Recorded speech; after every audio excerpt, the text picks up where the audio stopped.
শান্তিবাজার ও জুলাইবাড়ি এলাকায় জনজাতি ছাত্রছাত্রীদের শিক্ষার মান উন্নয়নে 6টি ছাত্রাবাস নির্মাণের কর্মসূচি হাতে নেওয়া হয়েছে।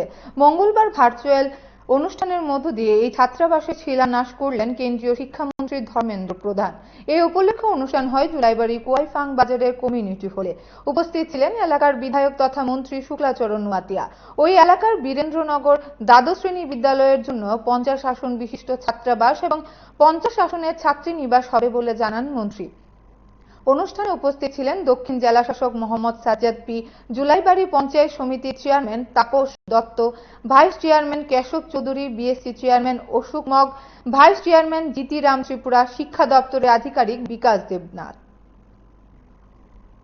আমাদের ভারত সরকারের শিক্ষা দপ্তরের মাননীয় মন্ত্রী ওনার হাত ধরে আজকে এই ফাউন্ডেশন স্টোন লাইং হচ্ছে। তাই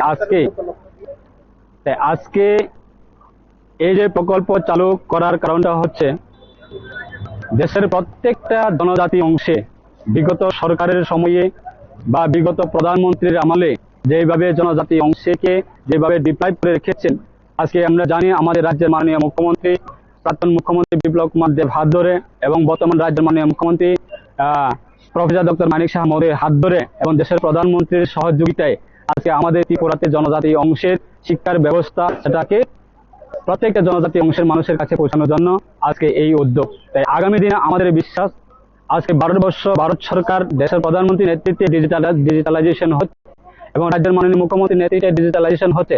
সেটা পসিবল হওয়ার কারণটা হচ্ছে এর পিছনে ভূমিকা রয়েছে শিক্ষার ব্যবস্থা।